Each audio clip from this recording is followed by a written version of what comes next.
ಸರಿ, ಅವ್ರು ನಂಬುವಂತ, ಅವರು ಆರಾಧಿಸುವಂತ ಗುರುಗಳೇ ಹೇಳ್ತಾರೆ ಈ ಟರ್ಮ್ನಲ್ಲೇ ಮುಖ್ಯಮಂತ್ರಿ ಆಗ್ತಾರೆ ಅಂತ. ನನಗೆ ಅದು ಗೊತ್ತಿಲ್ಲ.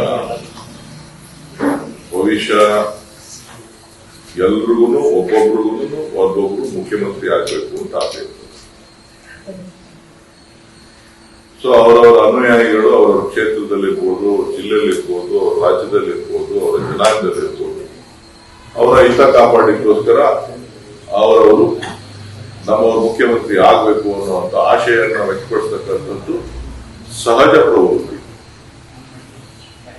ಅದು ಇವತ್ತಿನ ಕಾಲದಿಂದ ಅಲ್ಲ, ಪ್ರತಿಯೊಂದು ಅವಧಿನಲ್ಲೂ ಕೂಡ ನಮ್ಮವ್ರು ಯಾರನ್ನ ಒಬ್ರು ಮುಖ್ಯಮಂತ್ರಿ ಆಗಲಿ ಅಂತಕ್ಕಂಥ ಆಶಯಗಳನ್ನ ವ್ಯಕ್ತಪಡಿಸ್ತಕ್ಕಂಥದ್ದು ಹಿಂದಿಂದನೂ ನಡ್ಕೊಂಡು ಬಂದಿದೆ. ಅದು ರಾಜಕಾರಣದಲ್ಲಿ ಸರ್ವೇ ಸಾಮಾನ್ಯ.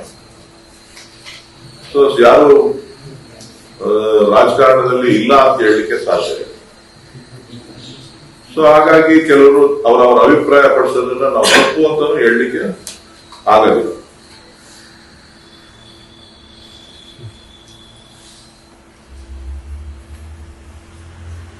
ಇನ್ನೇನು ಹೇಳಿ. ಎರಡನೇ ಸರಿ ಇಡೀ ವಿಚಾರಣೆ ನಡೆಸ್ಕೊಂಡ್ರಿ. ನೀವು ಹೇಳಿದ ವಿಚಾರಣೆಗೆ ಹೋಗಿ ಬಂದ್ಮೇಲೆ ಗೊತ್ತಾಗುತ್ತೆ ಏನ್ ಇಂಟೆನ್ಷನ್, ಪೊಲಿಟಿಕಲಿ ಇದೆಯಾ ಇಲ್ಲ ಅಂತ. ಏನು ಅನುಭವ ಬಂದಿದೆ ಸರ್? ಇದು ಪೊಲಿಟಿಕಲಿ ಮೋಟಿವೇಟೆಡ್ ಅಥವಾ ಏನಾದ್ರು ಬೇರೆ ಕಾರಣಗಳು ಗೊತ್ತಾಗ್ತಾ ಇದೆ ನಿಮಗೆ? ನನಗೆ ಕಾರಣಗಳೇನು ಗೊತ್ತಿಲ್ಲ. ನನಗೆ ಕೇಳಿರುವಂತ ವಿಚಾರಗಳನ್ನ ತಿಳಿಸಿದ್ದೇನೆ. ಅವರು ಇನ್ನೇನಾದ ವಿಚಾರಣೆ ಕರೆದಾಗ ಬರಬೇಕು ತಿಳಿಸಿದ್ದಾರೆ. ಸೊ ನಾನು ಒಬ್ಬ ಪ್ರಜೆಯಾಗಿ ಸಮಾಜದಲ್ಲಿ ಮತ್ತು ಕಾನೂನಿನ ಚೌಕಟ್ಟಿನಲ್ಲಿ ನಡೆಯುವಂತವರಾಗಿ ಯಾವುದೇ ವಿಚಾರಣೆ ಬಂದರೂ ಕೂಡ ಹೋಗಿ ಎದುರಿಸಲಿಕ್ಕೆ ಸಿದ್ಧ, ಸಹಕಾರ ಕೊಡಲಿಕ್ಕೆ ಸಿದ್ಧ. Thank you.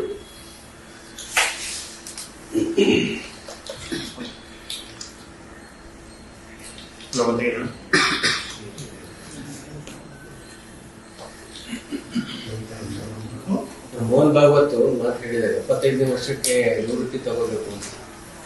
ಮೋದಿ ಗುರಿಯಾಗಿಸಿ ಆಡಿರ್ತಕ್ಕಂಥ ಮಾತು ಅಂತ ಬಹಳ ಚರ್ಚೆ ಮಾಡ್ಕೊಡ್ತಾರೆ. ಈ ಸೆಪ್ಟೆಂಬರ್ಗೆ 75 ವರ್ಷ ತುಂಬುತ್ತಾ ಇದೆ, ರಿಟೈರ್ಮೆಂಟ್ ತಗೊಳ್ಳಿ ಅಂತ. ಕೇಂದ್ರದಲ್ಲಿ ಏನಾದ್ರು ಒಂದು ದೊಡ್ಡ ಬದಲಾವಣೆ ನೋಡ್ತಾ ಇದ್ದೀರಿ ಸರ್? ಆ ಥರದ್ದು ಏನಾದ್ರು?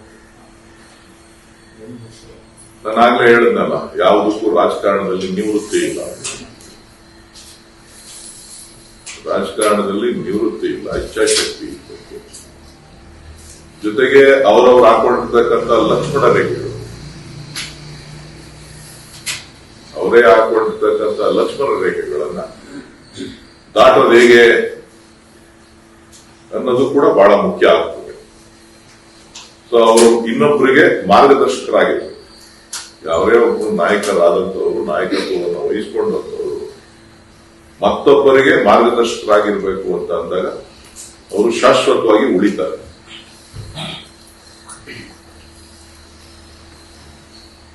ಮೋದಿ ಅವ್ರಿಗೆ ಹೇಳಿದ್ರೆ ನಮ್ಮ ರಾಜ್ಯ ನಾಯಕರಿಗೆ ನೀವು ಕೇಳೋದವ್ರಿಗೆ ಹೇಳಿದ್ರೆ